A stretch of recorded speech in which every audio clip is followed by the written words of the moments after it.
یہ ہے ہمارے ٹرمپ صاحب، وہ چین کے دورے پر آئے ہیں، اپنے ساتھ ایک بہت بڑا معاشی وفد بھی لے کے آئے ہیں۔ اکانومی کے حوالے سے وہ بات کرنا چاہتے ہیں، 12 لوگ ان کے ساتھ ہیں جو بڑے بڑے تاجر ہیں، بزنس مین ہیں، ان کو ساتھ لے کے آئے۔ اور جہاز میں بیٹھے ہوئے ٹرمپ کی طرف سے کہا گیا تھا کہ ہمارا یہ دل ہے، ہم یہ چاہتے ہیں، چین سے یہ کہیں گے کہ وہ چین کو ہمارے لیے کھول دے، ہمارے تاجروں کے لیے، ہمارے بزنس مینوں کے لیے کھول دے۔ اور ٹرمپ صاحب چین میں گئے تھے، آئے ہیں، کس لیے آئے ہیں؟ 2 روزہ ان کا دورہ ہے۔ پاکستان بھی ان کے آنے کی امید تھی، لیکن یہ امیدیں دم توڑ گئی ہیں۔ وہاں پہ وہ چلے گیا، ان کا زبردست قسم کا استقبال ہوا ہے اور ملاقات بھی شی جن پنگ کے ساتھ ان کی ہو گئی ہے۔ ظاہر ہے کہ یہ ملاقات خوشگوار ہی ہونی تھی۔ جس طرح سے ٹرمپ صاحب وہاں پہ آئے تھے، دیگر بھی انہوں نے بہت کچھ وہاں پہ کہنا ہے، سننا ہے۔ ان کی طرف سے یہ بھی ایک امید لگی ہوئی تھی کہ وہ آپ نے ٹرمپ میرے منہ سے نکل گیا، کیونکہ یہ ٹرمپ کی طرف سے اپنے لیے شاید استعمال کی گئی اصطلاح ہے، انہوں نے اپنے نام پر ہی آبنہ ہرمز کو رکھ دیا تھا۔ بہرحال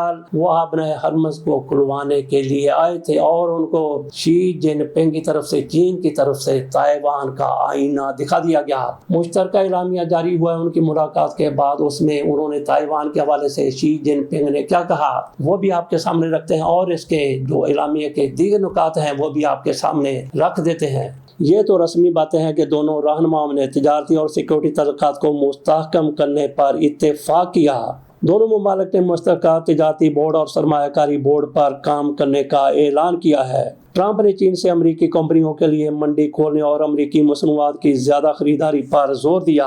ملاقات میں ایران کے معاملے پر تفصیلی بات چیت کی گئی، جس میں چین نے اپنا اثر و رسوخ استعمال کرنے پر غور کیا۔ یہ ملاقات مشرق وسطیٰ میں جنگ کے تناظر میں انتہائی اہمیت کی حامل ہے۔ آ جاتے ہیں تائیوان کے مسئلے پر، جو انتہائی کلیدی اس حوالے سے ایک نکتہ ہے۔ صدر شی جن پنگ نے تائیوان کو چین کا اہم ترین مسئلہ قرار دیتے ہوئے واضح کیا کہ چین اپنی خود مختاری پر کوئی سمجھوتا نہیں کرے گا اور امریکہ تائیوان کو ہتھیاروں کی فروخت میں احتیاط کرے۔